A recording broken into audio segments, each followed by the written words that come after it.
हरे कृष्णा कृष्णा कृष्णा हरे हरे, हरे राम राम राम हरे हरे। हरे कृष्णा। दंडवत प्रणाम सभी भक्तों को। बहुत बहुत धन्यवाद, आप सभी लोग यहाँ पर आए हैं। तो हम हरे कृष्णा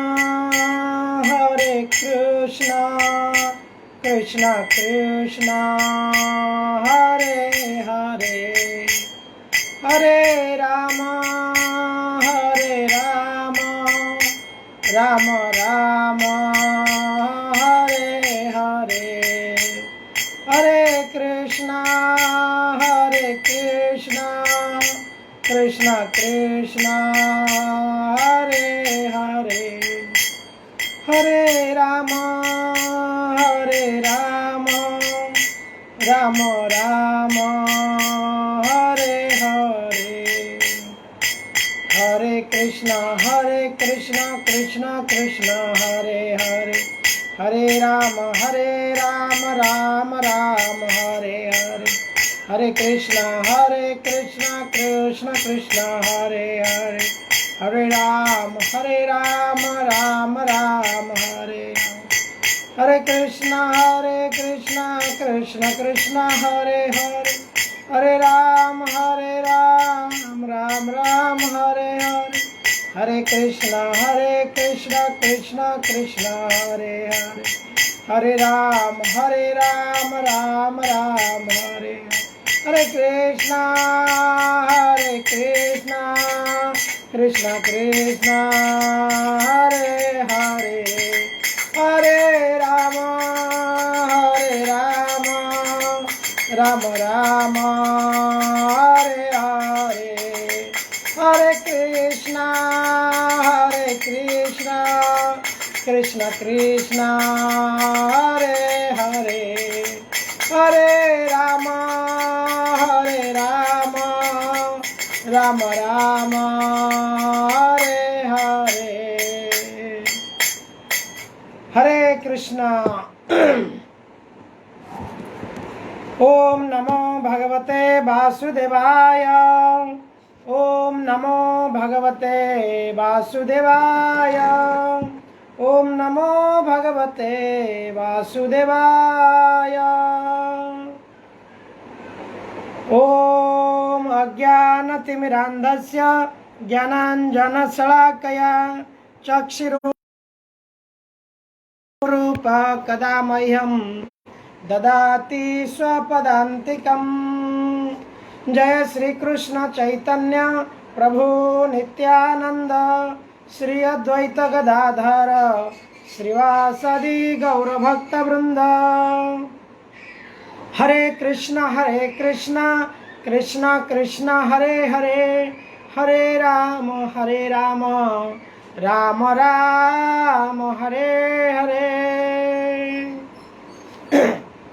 ओम नमो भगवते वासुदेवाय, ओम नमो भगवते वासुदेवाय, ओम नमो भगवते वासुदेवाय। ओम अज्ञानतिमिरान्धस्य ज्ञानाञ्जनशलाकया चक्षुरुन्मिलितं येन तस्मै श्रीगुरवे नमः। अन्यथा शरणं नास्ति त्वमेव शरणं मम, तस्माद् कारुण्यभावेन रक्ष जनार्दन। हरे कृष्णा। बहुत बहुत मैं स्वागत करता हूँ आप जिन लोगों ने ये रात्र के 10 बजे आपके बहुमूल्यवान समय को आपने यहाँ पर श्रीमद् भगवत गीता, जो अपने जीवन की एक मैनुअल है, जीवन की जो समस्याओं की समाधान करने की ये एक टूल बॉक्स है, ये इसके बारे में आप जानने के लिए यहाँ उपस्थित हुए हैं। और मेरी सौभाग्य है कि मुझे कृष्ण की कृपा की वजह से आपको कुछ सुनाने की मुझे कृष्ण ने कृपा किया है, तो मैं भी स्वयं को धन्य मने करता हूँ। हरे कृष्णा। अदिति माता जी, मेरी आवाज आ रहा है, पहुंच रहा है?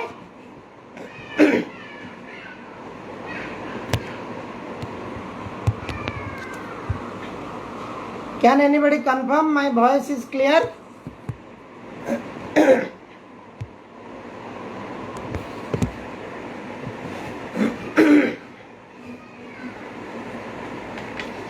तो हम ये भगवत गीता के 3rd चैप्टर, तृतीय अध्याय कर्म योग के बारे में हम पढ़ रहे हैं। भगवत गीता के 18 अध्याय हैं और उसमें 18 अध्याय को 3 भाग में विभक्त किया गया है। पहला 6 अध्याय जो है ये कर्म, और अंतिम 6 अध्याय जो है ये ज्ञान, और बीच वाला जो 6 अध्याय वो भक्ति कहा जाता है। जिस प्रकार से एक आप देखते हैं, एक सैंडविच है जिसमें बीच में चीज और स्टफिंग बहुत सुंदर स्वादु रहता है और दोनों बाजू उसके कवरिंग रहता है। तो वैसे भक्ति जो मनुष्य जीवन की एक समाधान है, मनुष्य जीवन के लिए ये सर्वोच्च लक्ष्य है, सर्वोच्च स्वार्थ है। ये भक्ति जो है भगवत गीता का प्राकृत उद्देश्य है। भगवत गीता पढ़ करके ज्ञान आहरण करने के लिए जो आते हैं, मैं उनके लिए यह कहूँगा, ज्ञान तो मिलेगा परंतु भक्ति सबसे पहले मिलेगा। भक्ति मिलने से क्या होगा, ज्ञान अपने आप आ जाएगा और वैराग्य अपने आप आ जाएगा, और कर्म भी अपने को, क्या कर्म है, क्या अकर्म है, क्या विकर्म है, ये सारे चीजें हमको समझ में आ जाएगा। तो इसलिए हमें यह समझना आवश्यक है कि भगवत गीता में अभी ये जो तृतीय अध्याय में हम कर्म योग के बारे में पाठ कर रहे हैं, ये कर्म योग में ये हम पढ़ रहे हैं। अभी करेंटली हम कौन सा श्लोक पढ़ रहे हैं प्रभु जी? श्रेया स्वधर्म विगुणा, श्लोका नंबर 34।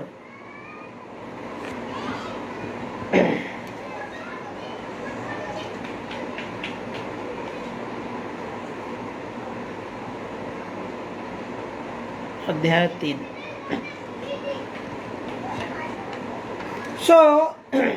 ये भगवत गीता में हम जब पढ़ते हैं, अभी हम इसको पाठ कर रहे हैं। ज्ञानी पुरुष अपने प्रकृति के अनुसार कार्य करता है, क्योंकि सभी प्राणी तीनों गुणों से प्राप्त, ये कल हमने इसको पाठ किया था। जो ज्ञानी पुरुष है अपनी प्रकृति के अनुसार कार्य करता है, क्योंकि सभी प्राणी तीनों गुणों से प्राप्त अपनी प्रकृति को ही अनुसरण करते हैं। भला दमन से क्या हो सकता है? तो यहाँ पर प्रभुपाद, कल इसके ऊपर हमने चर्चा किया था, प्रभुपाद कहे थे कृष्ण भावनामृत के दिव्य पद पर स्थित हुए बिना प्रकृति के गुणों के प्रभाव से मुक्त नहीं हो सकता है। हमने यह बताया था किस प्रकार से इंद्रियों को दमन करने के लिए कोई कृत्रिम उपाय, कोई अपने मनगढ़ा उपाय कोई अगर लाता है, वो इंद्रियों को काबू में रखना संभव नहीं है। अगर हमें अपने इंद्रियों को काबू में रखना है, हमें अपना सेंसेस को कंट्रोल करना है, आर्टिफिशियल वे में ये सेंसेस को कंट्रोल करना संभव नहीं है। इसलिए हमें क्या करना पड़ेगा, हमें अपना जो सेंसेस है, अपने जो इंद्रियों है, ये इंद्रियों को काबू में रखने के लिए इंद्रियों के जो राजा है, इंद्रियों के जो ईश्वर है, जिनका नाम है ऋषिकेश, तो ऋषिकेश के शरण में आना पड़ेगा। ऋषिकेश सेवनम भक्ति रुच्यते। तो भक्ति किसको कहते हैं कि जब इंद्रियों, हमारे सेंसेस जब सेंसेसों के जो राजा है, इंद्रियों के जो अधीश है, जिनका नाम है ऋषिकेश, जब उन पे भक्ति करते हैं, तो उन पे जब सेवा करते हैं, तो उसको भक्ति कहा जाता है। तो आगे वाले श्लोक आज हम चर्चा करेंगे, श्लोका नंबर 34। जिनके पास श्रीमद् भगवद गीता है, आप ये श्रीमद् भगवद गीता के कर्म योग श्लोका नंबर 34 निकाल सकते हैं। इंद्रियास्यो इंद्रियार्थो राग द्वेषो व्यवस्थितौ तयोन्ना वशमागच्छन्तो हास्य परिपथिन्तो। प्रत्येक इंद्रिय तथा उसके विषय से संबंधित राग द्वेष को व्यवस्थित करने के नियम होते हैं। मनुष्य को ऐसे राग द्वेष के वशीभूत नहीं होना चाहिए, क्योंकि ये आत्म साक्षात्कार के मार्ग में अवरोधक है। तो यहाँ पर हम यह समझना चाहिए कि यहाँ पर भगवान कहते हैं प्रत्येक इंद्रिय उसके विषयों से, मतलब जो सेंस ऑब्जेक्ट है, जो इंद्रिय भोग की ऑब्जेक्ट है, उससे संबंधित राग द्वेष को व्यवस्थित करने का नियम होता है। यानी इंद्रियों को काबू में रखने के लिए, इंद्रियों को कंट्रोल करने के लिए, उसको रेगुलेट करने के लिए कुछ नियम होता है। मनुष्य जब वो नियम को फॉलो करता है, उसके राग, उसका द्वेष, ये सारे चीजें क्या होता है, कंट्रोल होता है। अगर मनुष्य ऐसे राग द्वेष को कंट्रोल नहीं करता है, उसके लिए आत्म साक्षात्कार का मार्ग संभव नहीं है, यह अवरोधक है। तो प्रभुपाद यहाँ पर तात्पर्य में कहते हैं, जो लोग कृष्ण भावना भावित है, ये स्वभाव से भौतिक इंद्रिय में रत होने के झिकझिकाते हैं।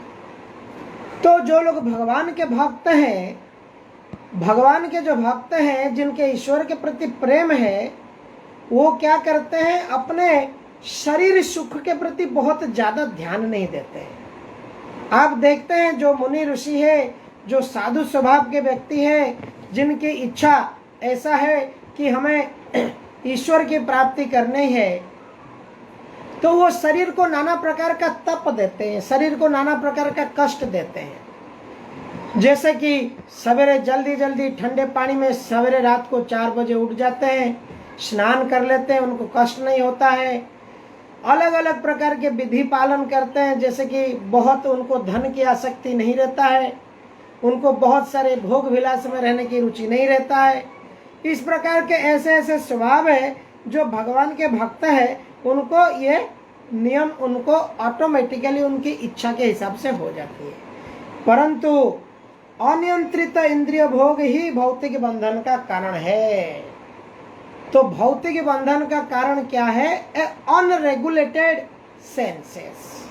अगर इंद्रियों को रेगुलेट नहीं किया जाए, इंद्रियों को काबू में नहीं रखा जाए, तो ये हमारे बंधन का कारण है। हमारा बंधन क्या होता है, बंधन बेसिकली ये होता है कि हमें बार बार जन्म लेना पड़ता है, बार बार मृत्यु को प्राप्त करना पड़ता है, उसके बीच में हमें जरा और व्याधि, हमें बुढ़ापा आती है, हमें बीमारी आती है। ये कितनी बड़ी समस्या है। क्या कोई चाहेगा कि आपको दोबारा से किसी माँ का पेट के गर्भ में आपको जबरदस्ती ढकेल दिया जाएगा, वो भी आपका चॉइस का माँ नहीं रहेगा।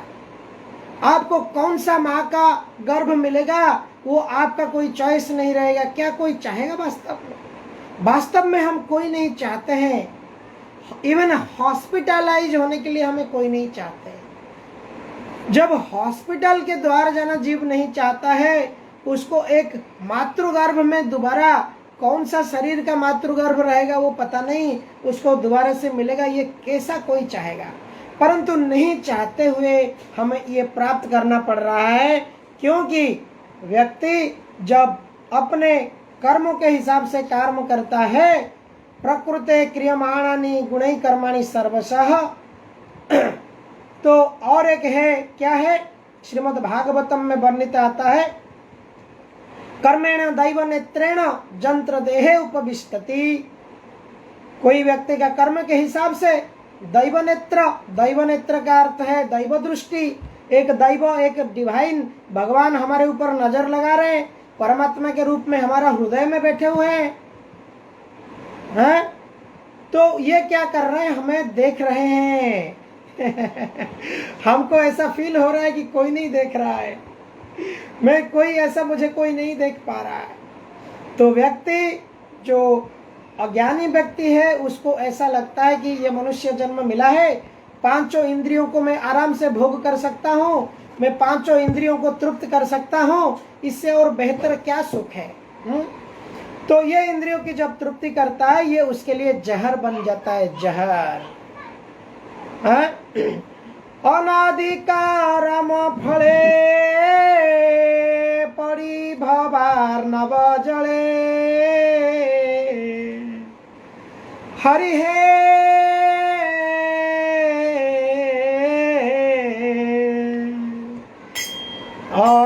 अनादिकारम फले पड़ी भवा नव जले हुबु डुबु काई कात काल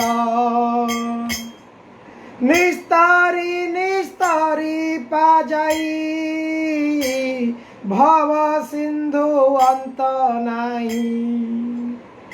ये वैष्णव भजन जो है भक्ति विनोद ठाकुर इसको गाते हैं। अनादि आदि अनादि काल से प्रभु में मेरा कर्म फल से ये भवार नव जल के अंदर ये भव सागर में मैं हुबु डुबु डूबता हूँ, उठता हूँ, डूबता हूँ, उठता हूँ, मेरे को किनारा नहीं मिल रहा है प्रभु।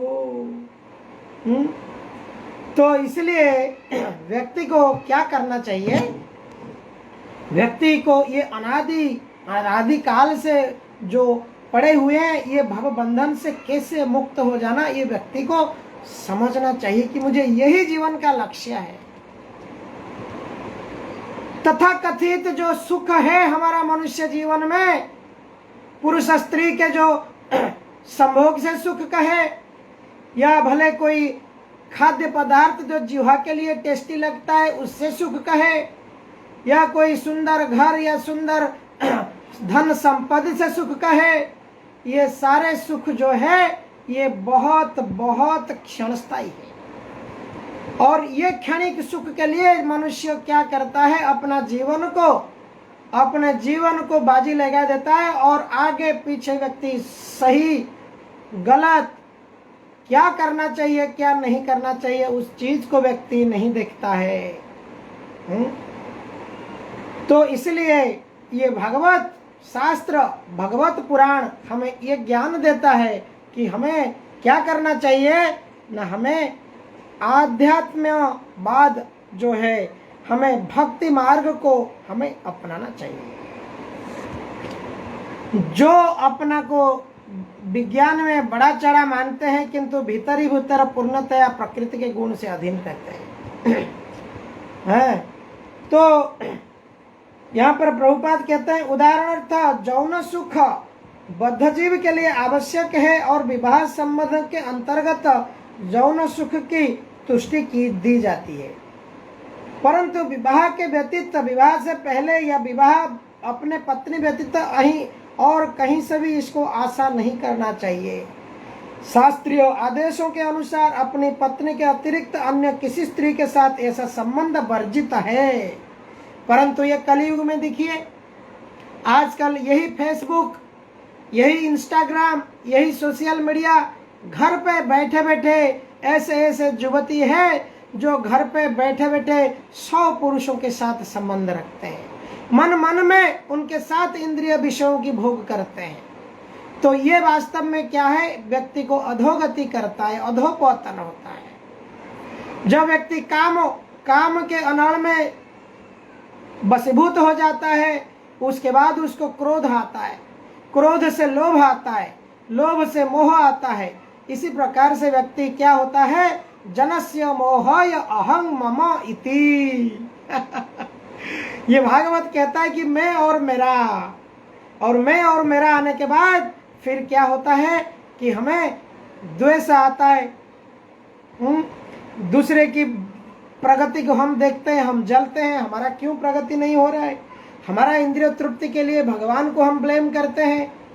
तो इस प्रकार से मानव को क्या करना चाहिए, इस आदेश मनुष्य अन्य स्त्रियों के साथ संबंध स्थापना करता है, इस प्रवृत्तियों को दमन करना होगा, अन्यथा आत्म साक्षात्कार मार्ग बाधक है। इसलिए व्यक्ति को यम नियम ये सब, यम शब्द का अर्थ क्या है? इंद्रिय दमन। नियम शब्द का अर्थ क्या है? नियम को फॉलो करना। इसलिए हमारे प्रभुपाद जी ने हमारे इस्कॉन संस्था में भक्ति वेदांत स्वामी प्रभुपाद 4 नियम दिया है। भक्ति करना है तो सबसे पहले ये 4 नियम को व्यक्ति को पालना चाहिए, उसके बगैर भक्ति संभव नहीं है। मस्तक में तिलक लगा करके एक अच्छे कपड़े पहन के मंदिर को नारियल फूल लेके भाग गए तो उसको भक्ति नहीं कहा जाता है। अपने शॉपिंग मॉल की लिस्ट लेके भगवान के पास चला गया, धनम देही, यशम देही, रूपवती भार्यम देही, देही देही देही, ये सब चीज जो है व्यक्ति को क्या करता है? नरक का द्वार में लेके जाता है। इसलिए मनुष्य को चाहिए कि क्या करना चाहिए? मनुष्य को ये 4 नियम को पालन करना चाहिए। 4 नियम क्या है? ये 4 नियम जो पालन नहीं करता है वो पशु है, पशु। नित्यानंद महाप्रभु कहते हैं, सही पशु बड़ा दुराचार, सही पशु बड़ा दुराचार। कौन है पशु? निताई ना बोलिला मुखे, मजिला संसार सुखे। निताई ना बोलिला मुखे, मजिला संसार सुखे। असत्य को सत्य करी माने, असत्य को सत्य करी माने। अहंकारे मत हय निताई पद पासोरिया। तो यहाँ पे क्या है? व्यक्ति, नित्यानंद महाप्रभु यहाँ पर कहते हैं कि जो निताई पद कमल, जो कृष्ण और बलराम जो है नित्यानंद है स्वयं, तो जो बलराम को, जो आदि गुरु है नित्यानंद, जो उनके चरण कमल को नहीं भजन कर रहा है, जो कृष्ण के पाद कमल को शरण नहीं लिया है, वो क्या है? पशु है, दुराचार है। तो इसलिए प्रभुपाद जी ये 4 नियम को कहते हैं, ये जो पालन नहीं करता है, जो व्यक्ति व्यभिचार करता है, जो व्यक्ति मदिरापान करता है, जो व्यक्ति विवाह से पहले पर पुरुष के साथ संबंध रखता है, और जो व्यक्ति जुआ खेल खेलता है, ये पशु है, द्विपदी पशु। पशु के जीवन में जिस प्रकार से कोई बाध नहीं है, कोई बंधन नहीं है, वो किसी भी फीमेल पशु के साथ संबंध रख सकता है। उसके साथ इस प्रकार का नियम पशु के लिए लागू नहीं होता है। वो किसी भी दूसरे जीव को खा सकता है उसका शरीर को पालन पोषण करने के लिए, लेकिन मनुष्य के लिए ये जरूरी नहीं है। उसका जिह्वा के लालसा जो है श्री चैतन्य चरितमृत में आता है, जिह्वारा लालसा लागी इते तिते धाए।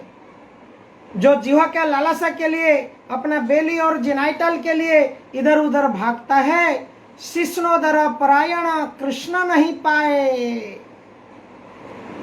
शिष्णोदर परायण, वो पेट और ये अपना क्या है इंद्रिय तृप्ति के लालसा में वो कृष्ण को प्राप्त नहीं कर सकता है।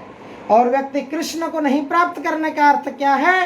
पुनरपि जन्मम पुनरपि मरणम पुनरपि जननी जठरे शयनम। तो इसलिए अतएव माया मोह छाड़ी बुद्धि मान, नित्य तत्व कृष्ण भक्ति करहे साधन।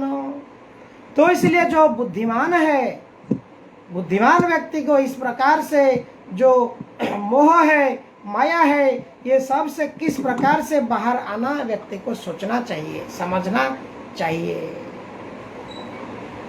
तो आगे हम पढ़ते हैं आगे वाले श्लोक को। कोई प्रश्न टिक्का टिप्पणी है किसी का तो आप पूछ सकते हैं। हरे कृष्णा।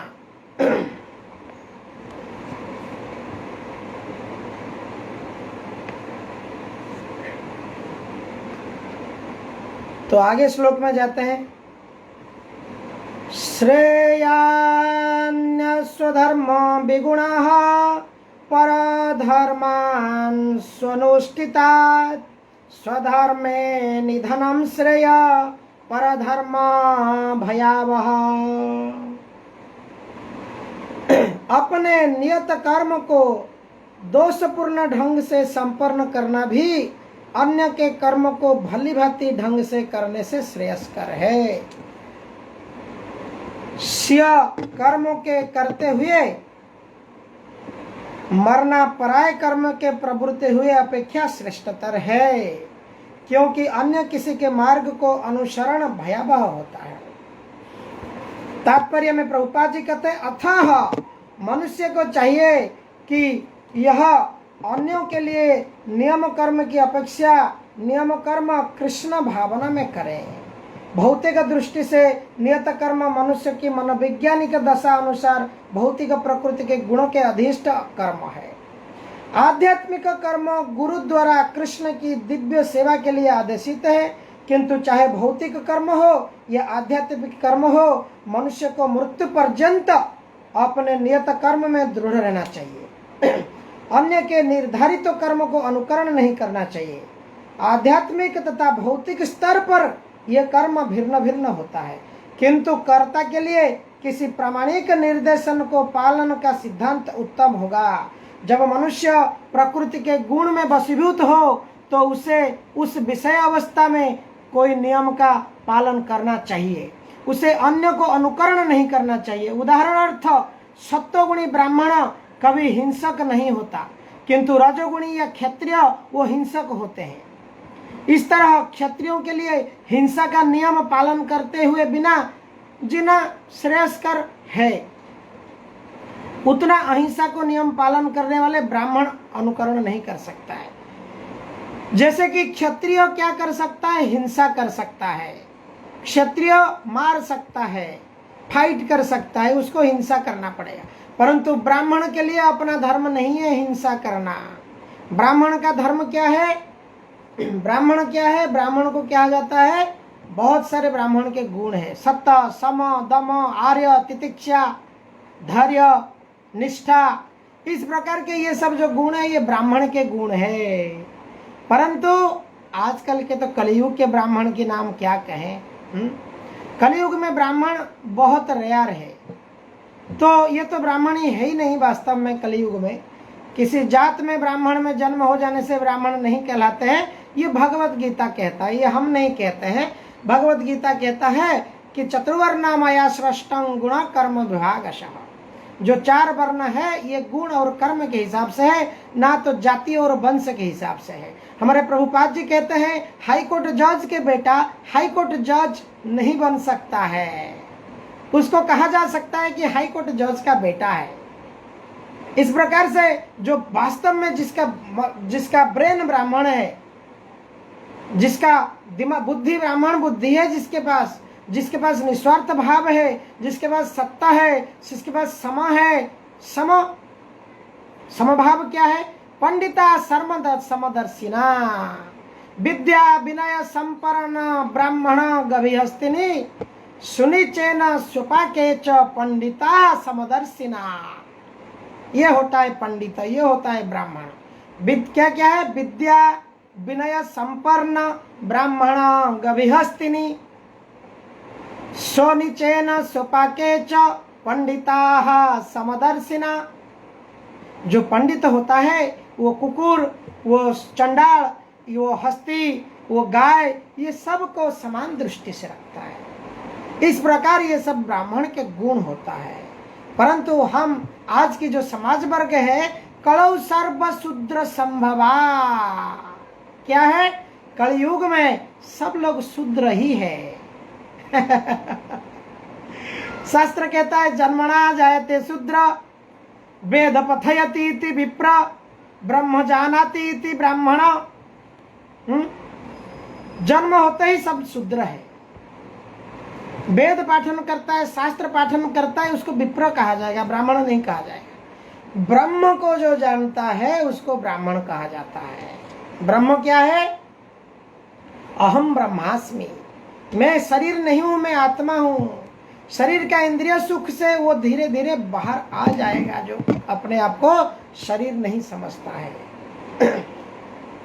तो उसी प्रकार से हमें यहाँ समझना चाहिए कि जब मनुष्य प्रकृति के गुण को लंघ करता है, गुण के परे चले जाता है, गुणातीत हो जाता है। गुणातीत त्रिगुण रहितम सद्गुरुत्वम नमामि। जो गुरु होते हैं वो गुण के अतीत हो जाते हैं। त्रिगुण रहित, वो तीन गुण उनको प्रभावित नहीं करता है, इसलिए वो दूसरे को खींच सकते हैं।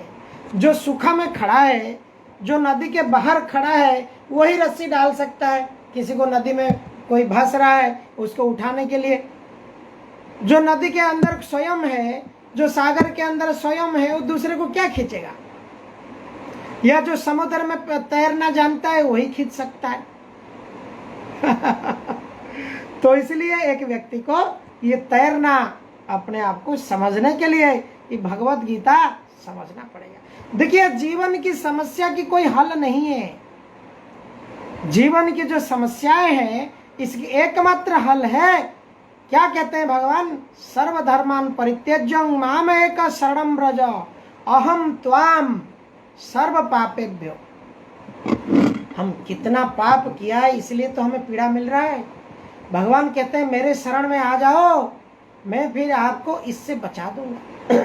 ब्रह्म संहिता में ये कन्फर्म किया गया है। ब्रह्म संहिता में ब्रह्मा जी कहते हैं, क्या कहते हैं? कर्मेण निर्दहति निर्दहति किंतु च भक्ति भाजम। जब कोई जीव भक्ति कर जाता है, भक्ति में आ जाता है, कृष्ण के शरण में आ जाता है, वो आदि अनादि काल से जितना भी पाप किया है, उसके पाप के जो बीज है, क्या होता है? जैसे फल गया, उसका बीज गिर गया जमीन पे, फिर पौधा बनेगा। तो वो बीज को अगर कोई भाज दिया, कढ़ाई में डाल के रोस्ट हो गया बीज, भक्ति भाजम।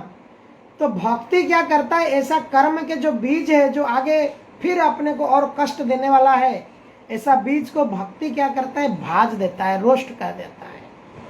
तो इसलिए हमें यह समझना आवश्यक है कि हमें पूर्णतः अगर अपने जीवन की समस्या से दूर जाना है, तो समस्या की जो बीज है हम अगर जैसे कहते हैं, एक हमारे ओडिशा भाषा में कहते हैं कि गलियार तलपटू बंधाया जाए नहीं।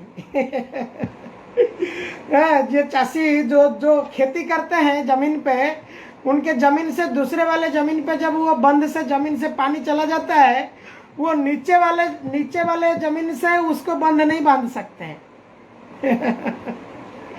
उसका ऊपर वाला जाके वहां से उसको बंद करना पड़ता है, नहीं तो बंद नहीं होने वाला है। उसी प्रकार से हमारा जो समस्याओं की जड़ है, हमारा समस्याओं की जड़ ये नहीं है कि आज मेरे पास धन नहीं है, मैं बहुत मेहनत कर लूं कुत्ते बिल्ली की तरह और धन इकट्ठा कर लूं, हो गया मेरा समस्या की समाधान। प्रभु जी, धन आ जाएगा, फिर शरीर नहीं रहेगा भोगने के लिए, शरीर बीमारी हो जाएगा, अलग अलग प्रकार के और समस्या आ जाएगी। तो इसीलिए समस्याओं के मूल में जो बुद्धिमान व्यक्ति है, वो समस्याओं के मूल में जाता है और उसको वहां से बंद करने को प्रयास करता है। इसलिए ये भक्त जो है, ये समस्याओं के मूल तक जाना पहुंच पाता है। बिकॉज क्यों? वो समझ लेता है कि मैं केवल ये कृष्ण भक्ति के माध्यम से, ईश्वर भक्ति के माध्यम से मैं कर सकता हूं। तो जैसे यहाँ पे उदाहरण था,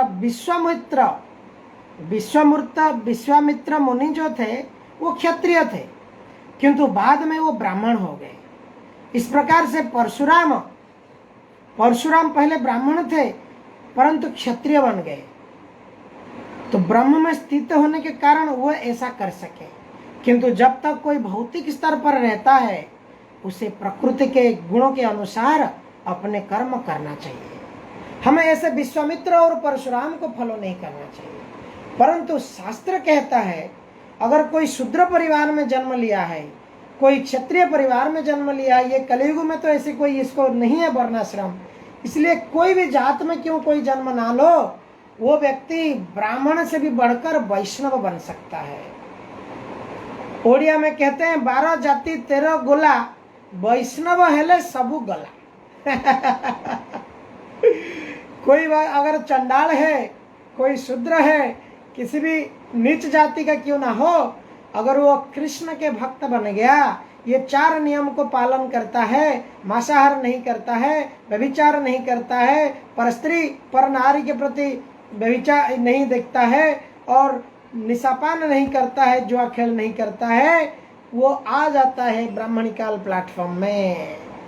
वो ब्राह्मण स्थिति में आने के लिए तैयार हो जाता है। तो ऐसे चंडाल भी अगर ऐसा नियम को पालन करता है, ऐसा नीच जाति की व्यक्ति अगर ऐसा नियम को पालन करता है, ये क्या होता है, ब्राह्मण वैष्णव बन जाता है। परंतु तथाकथित जो जाति ब्राह्मण है, उनके ज्ञान के अभाव से ये लोग क्रिटिसाइज करते हैं, समालोचना करते हैं। देखिए ये कौन सा पाण है, हरी है, कंडरा है, क्या जात का है, देखिए चला गया मंदिर में तिलक मार के, वह वैष्णव तिलक लगा करके जाके वहां रसोई कर रहा है, कौन खाएगा, उसके हाथ से पानी लेगा। परंतु ये जानते नहीं, इनको सवेरे से मच्छी नहीं होगा, मटन नहीं होगा तो उनका खाना नहीं जाता है, ऐसे समालोचना करने वाले लोगों की। तो इसलिए कुछ बोलने से पहले शास्त्रों को अच्छी ढंग से समझना चाहिए और हमें उसके बाद हमें बोलना चाहिए। हरे कृष्णा। कोई प्रश्न, टिक्का, टिप्पणी इसके ऊपर?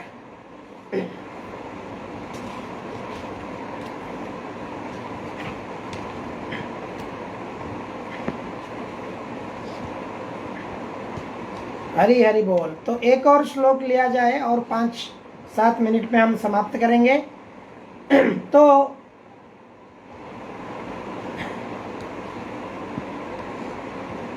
अर्जुन उवाच, ये तो क्वेश्चन आंसर है भगवत गीता में। अर्जुन बोलने को चालू कर दिया। अर्जुन के एक प्रश्न है। अर्जुन क्या कह रहे हैं?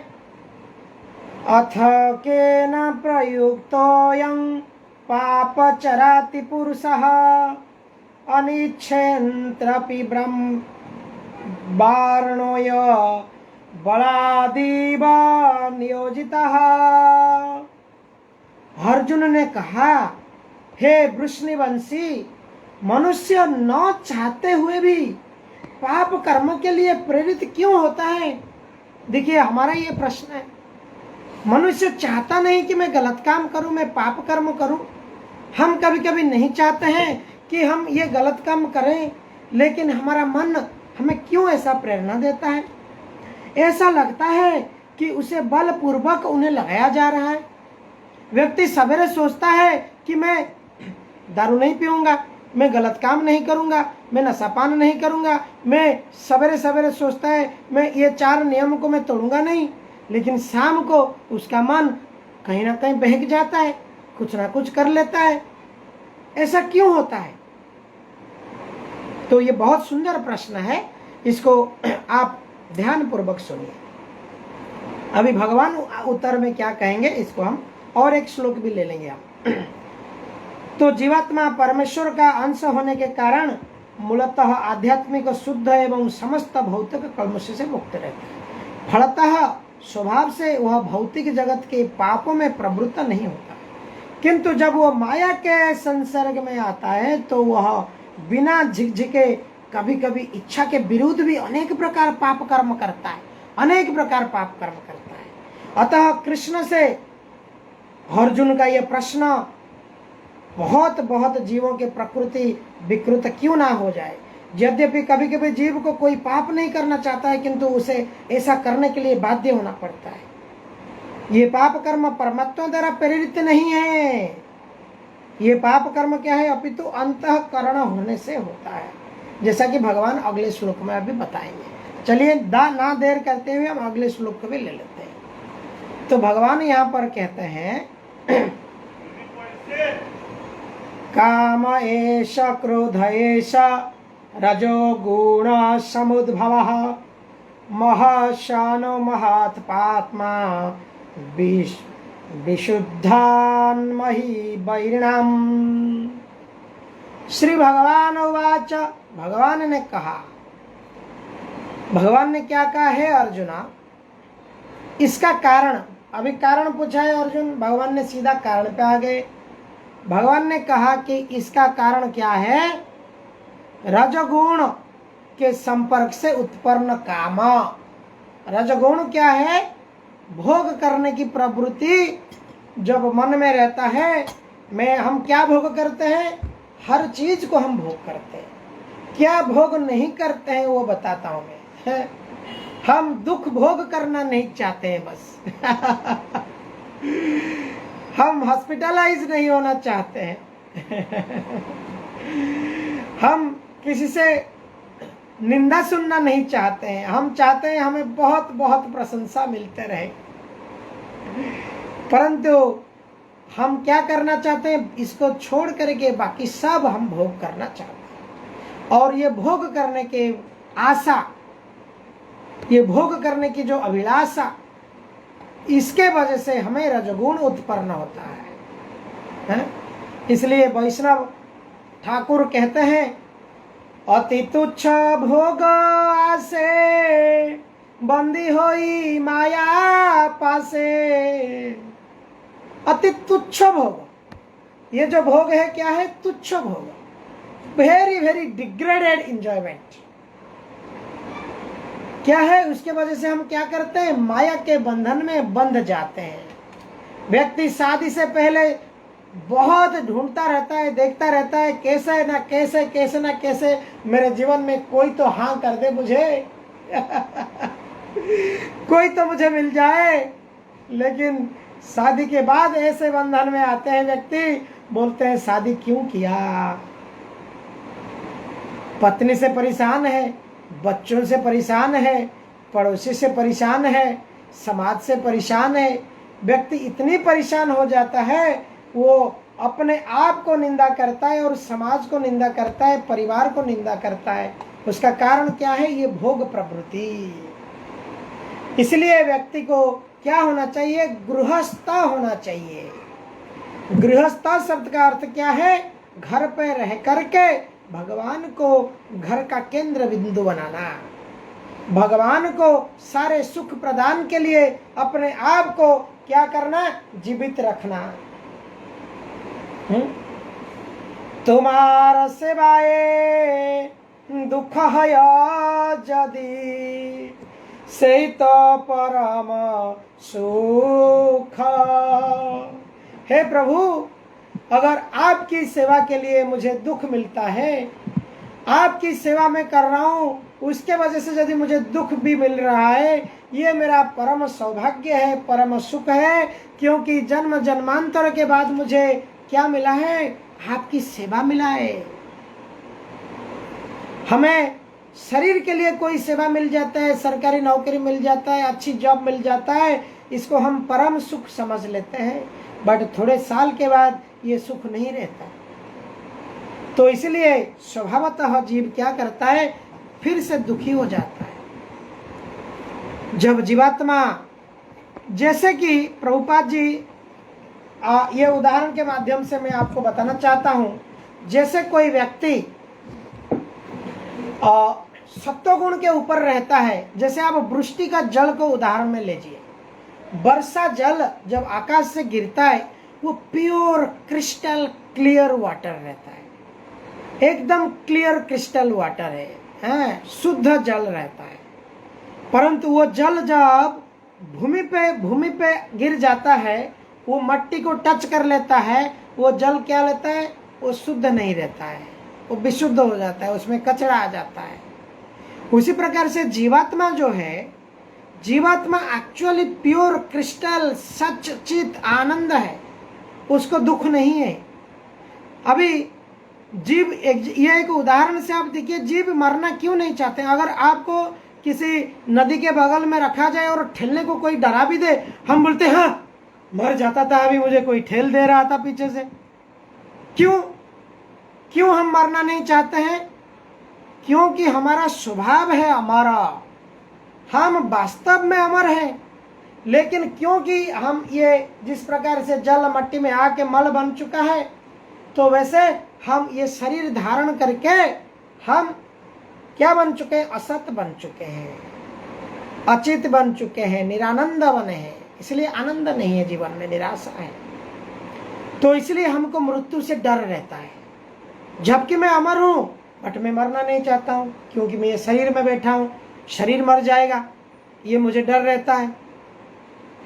तो इसलिए व्यक्ति का लक्ष्य होना चाहिए, मुझे कैसा एक बुलेट प्रूफ शरीर मिले।